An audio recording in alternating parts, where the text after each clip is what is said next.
Hey y'all, it's Tracy. I wanted to come on here and tell y'all yesterday I went to church and I ain't feel like getting up off the bed, y'all. It's cold in here.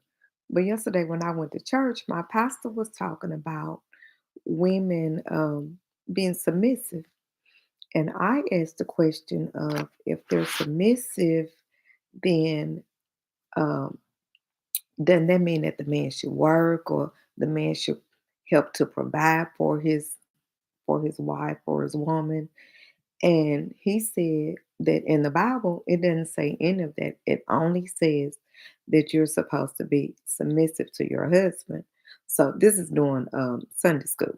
So I wanted to know, okay, I can see being submissive, but what part is that man supposed to do? If we're doing everything, making sure that he's comfortable, what part is he supposed to do? And furthermore, I wanted to know, shouldn't he have to one of the things I feel like the Baptist church doesn't teach is if we're getting ready to get married to somebody, when they say equally yoked, that means, what does it mean? Does it mean I go to church, you go to church, or does that mean you could trick me like, well, you're gonna go to church, but you really don't? So I had a whole lot of questions that did not get answered. But one of the things that he said was like, say if your husband, you get married and he gets on drugs real bad. It's not up to you to leave him. You're supposed to continue to pray for your husband and supposed to continue to love on your husband, regardless of whether or not he's doing his part. And that's part, I guess, of the agape love. And I was listening to it, but I couldn't just really get into it because I don't feel like young women should settle. And so often they told my age group, 56 and up, yeah, you take care of your man no matter what. But they never said where your mental health was going to come from, where your peace was going to come from. And I see now more and more young women, they're not selling. Now, I don't like the fact that that one man have 4 or 5 women because I feel like even with that they're settling. They're doing themselves a disservice because they're better than that.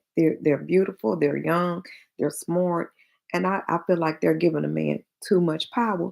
But part of that I feel like my generation, Generation X, and also some of the millennials that are having, have teenage girls and young guys are not sitting down and explaining to them about their self worth and that they're worthy to be loved.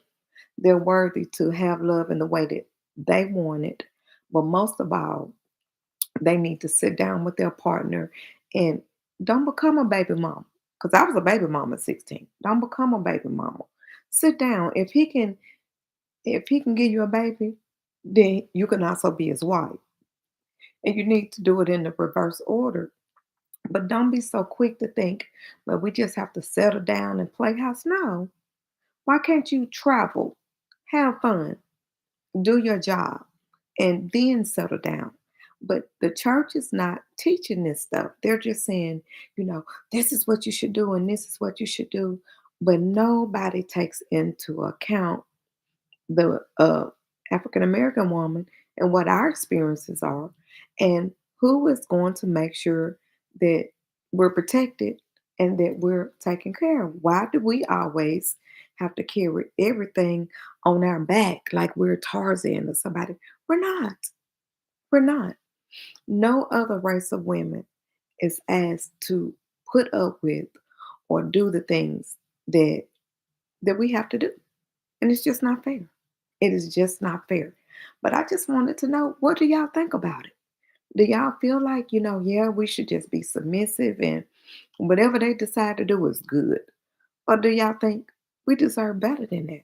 And I personally, I just think that we deserve better than that. We need to come together as one, but have a discussion on what a marriage should look like and what we expect for each other. Just like credit scores.